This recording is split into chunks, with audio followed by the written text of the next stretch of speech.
There comes a moment in every person's life when you look in the mirror and feel like you don't even recognize the person staring back at you. You've worked hard, played the roles, worn the masks, followed the rules, and yet, deep inside, you feel like something's missing. Like you're constantly pouring out, but still coming up empty.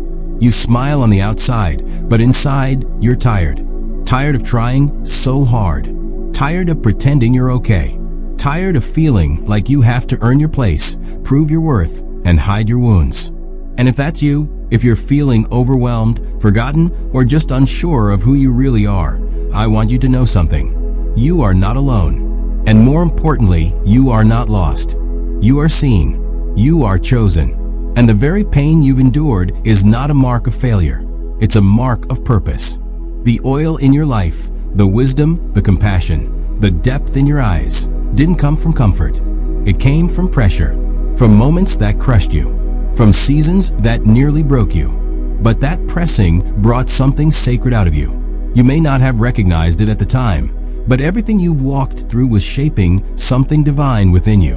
The oil itself is proof that you are chosen, not chosen for ease, but for significance. Not chosen because you're flawless, but because you're faithful in the breaking. You didn't choose your suffering, but now it carries a calling. That calling isn't something you earn through hustle. It's something you live out through surrender. And here's the truth we often forget in the chaos of life. You don't have to keep striving to be worthy. You don't need to exhaust yourself trying to become enough. You don't need to fix everything, prove everything, or be everything for everyone. Jesus never called us to strive harder. He called us to trust deeper. He didn't say, "Impress me with your effort." He said, "Abide in me." When you stumble, and you will, you don't have to spiral into shame. You don't have to carry guilt like a heavy backpack. Instead, return quickly, realign, begin again. His love isn't fragile. It doesn't disappear when you fall. His grace doesn't dry up when you feel weak. In fact, it shows up strongest when you feel weak. Because this isn't about being impressive. It's about being connected. The world will always try to tell you that your value is in your performance, your productivity, your perfection, your public image. But Jesus looks straight past all of that and speaks to who you really are. Not the version of you shaped by survival. Not the one trained by trauma, fear, or comparison. Not the mask you wear to fit in or the walls you build to feel safe. He sees you, the you he crafted with intention, before you ever had a name, before the opinions, before the wounds, before the striving. You may have been told you're too emotional, too intense, too inconsistent, or too quiet. You may have been shaped by environments that didn't know how to handle your depth, by systems that tried to tame your soul, or relationships that made you shrink. But he never asked you to be small to be safe. He never told you to hide your gifts so others wouldn't feel threatened. He never demanded performance in exchange for love. What if I told you that your sensitivity isn't a flaw, it's a gift? That your passion isn't a problem, it's fuel? That your tears don't make you weak, they make you human? What if the parts of you that you've been trying to suppress are the exact parts that God wants to awaken and use? He's not interested in your mask. He's after your heart. Because when Jesus speaks to you, he's not addressing your resume or your reputation. He's addressing your identity. The one that can't be taken away by failure, rejection, or even your own doubt. And let me speak directly to the lie that has held so many people hostage. The lie that you are too far gone, too broken, too late. No, you are not disqualified. You haven't missed your moment. You are not too much or not enough. You are exactly who he designed, on purpose, with purpose. You are treasured. You are chosen. You are anointed, not because of your title or your talents, but because of your story. That story that includes pain and setbacks and shame, but also includes resilience and grace and hope. Every scar on your heart has a story to tell, and Jesus doesn't ask you to hide it. He asks you to trust him with it. So if you're feeling weary from carrying the weight of people's expectations, if you've forgotten who you are beneath all the noise and the performance, I'm here to remind you, you don't have to earn your place anymore. You don't have to chase love. You don't have to hustle for healing. You can stop, You can breathe. And you can come home, not to who the world says you should be, but to who God says you already are. You are not defined by your past, by your failure, by your trauma, or even your own inner critic. You are defined by the one who saw you before time began and said, "You are mine." And when you begin to believe that truth, not just in your head, but deep in your soul, you'll start to see that this life isn't about running faster. It's about walking with Him, trusting His pace, returning quickly when you fall, listening when He calls your name, and remembering over and over that your value isn't in what you do. It's in who you belong to. You're not striving anymore. You're abiding, and that is more powerful than anything you could ever achieve on your own. So take off the mask, lay down the armor, stop trying to be what others want you to be, and simply be who you already are. Loved, chosen, anointed, enough. We live in a world that constantly tells us you should be there by now. You should be more successful, more confident, more in control. So we rush, we force, we panic. We compare ourselves to others, scrolling through highlight reels, feeling like we're falling behind in some invisible race.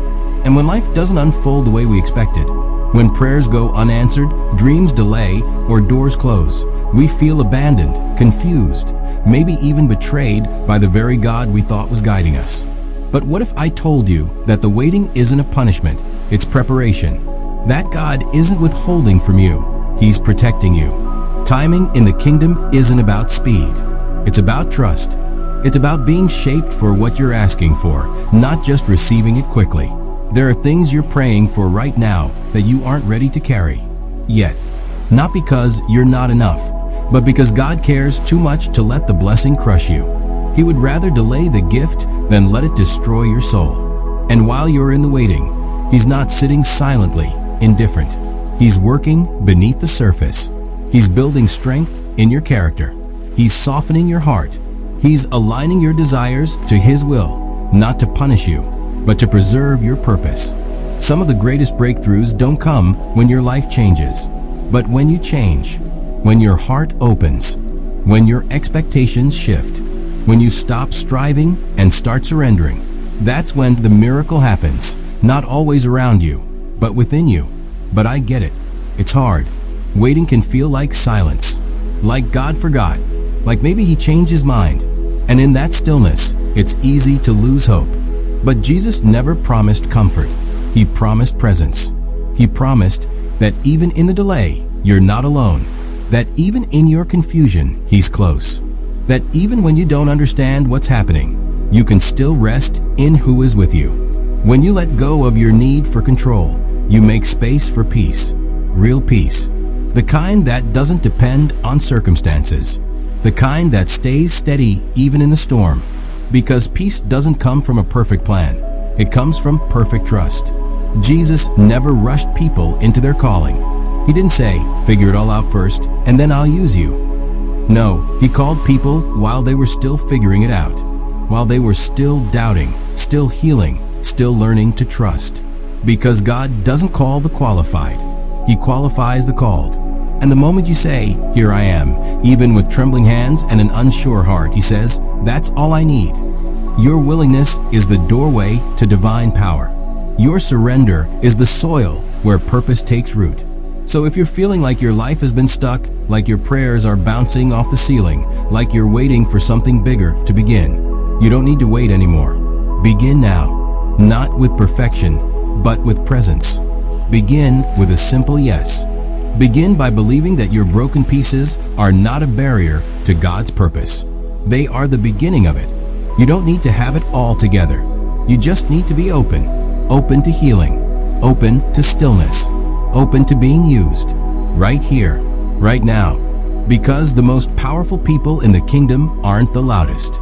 They're the most surrendered. The ones who no longer need to impress.